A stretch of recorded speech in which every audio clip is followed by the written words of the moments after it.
Assalamualaikum warahmatullahi wabarakatuh.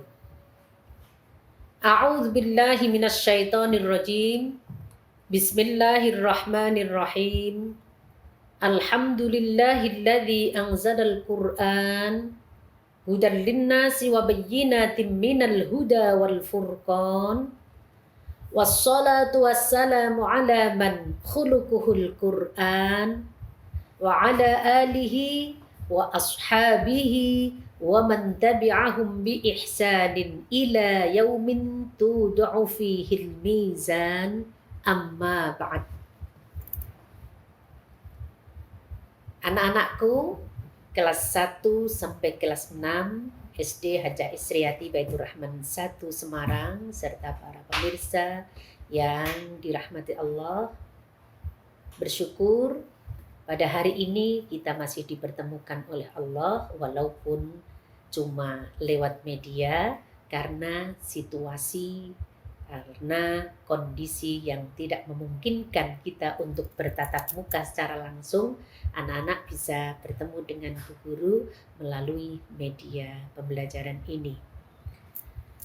Kali ini Bu Nurul akan menerangkan tentang makna kandungan isi surat Al-Qadar, karena materi yang diberikan untuk pesantren Ramadan kali ini berjumpa dengan kalian adalah makna kandungan surat Al-Qadar. Sebelum kita mempelajari anak-anak, kita coba bersama-sama membaca bagaimana bacaan surat Al-Qadar. Ikuti Bu Nurul, anak-anak mempraktekkan, ambil juz amma kalian yang belum hafal untuk anak-anakku kelas 1, kelas 2. Bagi yang sudah hafal, murojaah ikuti bersama Bu Nurul. A'udzu billahi minasyaitonir rajim. Bismillahirrahmanirrahim. Inna anzalnahu fi lailatul qadr wa ma adraka ma lailatul qadr. Lailatul qadri khairum min alfi syahr. Tanazzalul malaikatu warruhu fiha biizni rabbihim min kulli amr. Salamun hiya hatta matla'il fajr. Itu bunyi surat Al-Qadar ayat 1 sampai ayat 5. Anak-anak, turunnya Al-Qadar ini ada sebabnya yang dinamakan apa anak-anak? Asbabun nuzul. Imam Abul Fida Ismail Ibnu Katsir di dalam kitabnya Tafsir Ibnu Katsir menceritakan bahwa ketika Rasulullah duduk bersama para sahabatnya, Rasul menceritakan pada zaman dulu, pada zaman Bani Israel, umat Nabi Musa, umat Nabi Isa melaksanakan ibadah kepada Allah 80 tahun lamanya tanpa sekejap mata pun terlewat untuk berbuat maksiat atau melanggar syariat Allah. Jadi 80 tahun dimaksimalkan waktunya, siang hari untuk jihad fi sabilillah, kemudian malam hari untuk melaksanakan ibadah kepada Allah. Ibadah-ibadah yang wajib, ibadah-ibadah yang sunnah, qiyamul lail, muhasabah, koreksi diri, mengingat Allah dimaksimalkan pada saat itu. Mendengar cerita itu, para sahabat merasa sedih. merasa gundah, galau. Bagaimana dengan kami ya Rasul? Yang sedangkan usia kami kalau mencontoh usia Rasul antara 60 sampai 70 tahun. Bagaimana kami bisa memaksimalkan waktu sedangkan waktu hidup kami ini sudah terkurangi untuk masa kecil, untuk mengurus kehidupan, kebutuhan kehidupan dunia, belum lagi untuk yang lain-lain. Makanya Rasul pun memberikan jawaban dengan tidak usah khawatir, tenang, malaikat Jibril sudah memberi kabar gembira dengan membawa wahyu dari Allah, ayat pelipur lara surat Al-Qadar. Ini memberikan kebahagiaan kepada kita bahwa ada satu malam bagi umat Rasulullah, kita semuanya ini mendapatkan malam kemuliaan, malam Lailatul Qadar yang baiknya melebihi 1000 bulan. Jadi mari kita cermati anak-anakku, kita cermati bersama-sama ayat 1 bunyinya. Inna anzalnahu fi lailatul qadar. Sesungguhnya kami telah menurunkannya di malam kemuliaan, malam Lailatul Qadar. Para ahli tafsir memaknai Al-Qadar ada tiga arti di dalam ayat ini dari kata Al-Qadar. Al-Qadar mempunyai 3 arti atau 3 makna di dalam ayat 1 surat Al-Qadar. Yang pertama apa anak-anak artinya? Yang pertama artinya adalah mulia. Jadi malam kemuliaan didukung atau ayat Allah yang lain. Inna anzalnahu fi lailatin mubarakah. Jadi Allah menurunkan Al-Quran di malam yang penuh keberkahan, di malam yang penuh kemuliaan. Inna anzalnahu fi lailatul qadar. Yang kedua, apa anak-anak artinya? Sempit. Kenapa Al-Qadar diartikan sempit? Karena apa? Malaikat turun ke bumi. Jadi kita bisa membayangkan anak-anak, seandainya malaikat itu berbentuk fisik seperti kita, seperti kalian semua, ya, bentuknya manusia, ada kulitnya, ada dagingnya, ada tulangnya, pastilah dunia ini terasa sempit. Karena apa? Jumlah malaikat melebihi jumlah daripada manusia. Maka Al-Qadar diartikan sempit. Yang ketiga, Al-Qadar diartikan takdir atau ketetapan Allah. Jadi kalau anak-anak pernah berpikir begini atau mendengarkan ustadz, guru-guru kalian mengatakan bahwa takdir bukankah sudah ditetapkan pada saat di Lauhil Mahfuz, itu takdir secara umum. Jadi takdir secara umum sudah ditetapkan oleh Allah di Lauhil Mahfuz. Tetapi takdir yang ditetapkan pada satu malam, yaitu malam Lailatul Qadar adalah 1 tahun ke depan. Jadi untuk ketetapan yang dicatatkan dalam masa 1 tahun ke depan.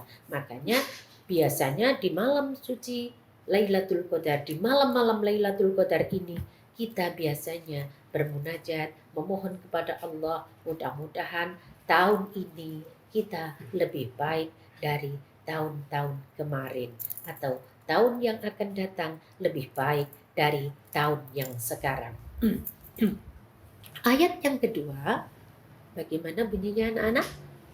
Wa ma adraka ma Lailatul Qadar. Wa ma adraka ma Lailatul Qadar. Jadi, tahukah kamu apa malam Lailatul Qadar?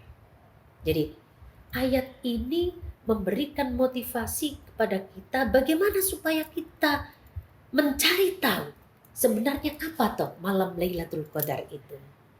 Nah, dijawab di ayat yang ketiga, Lailatul Qadri khairum min alfi syahr. Lailatul Qadri khairum min alfi syahr. Jadi malam Lailatul Qadar adalah malam yang mulia, yang lebih bagus dari 1000 bulan. Nah, anak-anakku, jadi satu malam yang lebih bagus dari 1000 bulan, yang lebih baik dari 1000 bulan, bukan berarti terus kita mengartikan, oh 1000 bulan itu berarti antara 82 sampai 83 tahun. Bukan hanya sesempit itu anak-anakku, tetapi apa? Diartikan khairum min alfi syahr. Alfi syahr. Jadi orang Arab biasa menggunakan hitungan yang tertinggi itu alfun. Alfi itu 1000. Jadi kalau 1.000.000, alfu alfi. Jadi alfu alfi mengartikan begitu banyaknya. Jadi bermakna banyak. Jadi Lailatul Qadri khairum min alfi syahr mengartikan bahwa malam kemuliaan adalah lebih baik dari begitu banyak masa yang kita lampaui hidup di dunia ini. Jadi ayat ketiga, Lailatul Qadri khairum min alfi syahr. Tanazzalul malaikatu warruhu fiha. Nah, di malam kemuliaan itu, di malam Lailatul Qadar itu apa istimewanya? Tanazzalul malaikatu warruhu fiha. Allah menurunkan para malaikat ke bumi. Warruhu fiha. Dan ruh itu artinya malaikat Jibril. Kenapa di sana sudah ada para malaikat, tetapi ditekankan di situ ada ruh yang diartikan malaikat Jibril? Ini menunjukkan bahwa malaikat Jibril adalah sayyidul malaikah. Malaikat Jibril adalah pemimpin para malaikat. Maka ada pengulangan 2 kali tentang malaikat, malaikat warruhu fiha. Di malam ini malaikat-malaikat dan malaikat Jibril diturunkan oleh Allah. Jadi untuk apa? Untuk apa malaikat turun ke bumi? Anak-anak harus tahu bahwa dengan izin Allah, dengan izinnya Allah, malaikat dipersilahkan untuk mengurusi semua urusan-urusan manusia. Jadi siapa yang bisa memanfaatkan malam itu untuk meminta, berdoa sebanyak-banyaknya, untuk merubah kehidupannya lebih baik dari hari-hari yang kemarin atas izin Allah, maka semuanya akan dikabulkan oleh Allah permintaannya di malam Lailatul Qadar ini. Nah, anak-anakku, jadi kita harus bagaimana memanfaatkan waktu yang diberikan oleh Allah untuk betul-betul bisa menemui, menjumpai malam yang istimewa, malam Lailatul Qadar, di mana kita tahu Allah sudah memberikan rambu-rambu malam Lailatul Qadar adalah ada di bulan suci Ramadan, yaitu syahrul Ramadan alladzi unzila fihil Qur'an. Jadi malam Lailatul Qadar itu adalah malam di mana turunnya Al-Qur'an. Lah kapan itu? Mari kita renungkan kapan datangnya malam Lailatul Qadar. Jadi kita bisa memikirkan kapan datangnya Lailatul Qadar dengan memikirkan beberapa petunjuk dari para alim yang mempelajari kitab-kitab para alim terdahulu. Pendapat Imam Syafi'i, Lailatul Qadar jatuh pada hari Jumat tanggal 17 Ramadan. Disebutkan di dalam Al-Quran, wa ma anzalna ala abdina yaumal furqan yaumal taqal jam'an. Jadi pendapat Imam Syafi'i, malam Lailatul Qadar jatuh pada tanggal 17 Ramadan di hari Jumat. Ayat pendukungnya, dalilnya adalah wa ma anzalna ala abdina yaumal furqan yaumal taqal jam'an. Jadi kenapa di negara kita biasanya banyak yang memperingati malam nuzulul Quran itu di tanggal 17, karena ada pendapat yang demikian. Itu malam Lailatul Qadar jatuh di malam nuzulul Quran di tanggal 17 Ramadan. Yang kedua, ada pendapat lagi yang mengatakan bahwa malam Lailatul Qadar datang di 10 hari terakhir di bulan suci Ramadan, dengan adanya hadis Rasul yang berbunyi taharru lailatul qadri fi ashril awakhir. Jadi carilah Lailatul Qadar di 10 hari terakhir. Dipersempit lagi, ada pendapat anak-anakku, jadi kalau 10 hari terakhir di bulan suci Ramadan dipersempit lagi di malam-malam yang ganjil, yaitu di malam 21, di malam 23, di malam 25, 27, 29. Ada yang mengatakan lagi bahkan hanya di malam ke-27. Nah, kita semuanya wallah a'lam tidak akan pernah tahu kapan datangnya malam Lailatul Qadar itu. Oleh karena itu anak-anakku, mari dalam bulan suci Ramadan ini kita harus memanfaatkan waktu untuk betul-betul mendekatkan diri kepada Allah. Jangan sampai waktu ini terbuang, terlewatkan dengan sia-sia. Apalagi kita anak-anak, kalian semua, kita semua umat Islam, bahkan manusia seluruh dunia mengalami wabah, mengalami kondisi pandemi seperti ini. Mari, tidak ada salahnya kita betul-betul memaksimalkan diri untuk betul-betul mendekatkan diri kepada Allah. Supaya apa? Betul-betul di malam Lailatul Qadar ini kita bisa bertemu dengannya, karena ini surprise, door prize yang diberikan oleh Allah kepada kita semua untuk betul-betul bisa memohon, meminta supaya apa? 1 tahun ke depan kita akan lebih baik dari tahun yang sekarang. Anak-anakku, mari kita bersama-sama memohon kepada Allah. Mudah-mudahan Allah mempertemukan kita dengan malam Lailatul Qadar. Allahumma rzuqna fi Lailatul Qadar. Allahumma rzuqna Lailatul Qadar. Allahumma rzuqna Lailatul Qadar. Ketika kita dipertemukan oleh Allah dengan malam Lailatul Qadar, sehingga kita bisa berdoa, memohon kepada Allah seperti doa yang disampaikan oleh Rasulullah, yang disampaikan kepada Aisyah. Bagaimana doanya? Allahumma innaka afun karim tuhibbul afwa fa'fu anna. Allahumma innaka afun karim tuhibbul afwa fa'fu anna. Mudah-mudahan kita bisa mengisi malam-malam ini, malam-malam suci ini dengan betul-betul memaksimalkan diri supaya kita bisa berjumpa, kita bisa bertemu dengan malam Lailatul Qadar. Terima kasih anak-anak, terima kasih atas perhatian kalian. Mohon maaf atas segala kekurangan. Billahi taufiq wal hidayah. Assalamualaikum warahmatullahi wabarakatuh.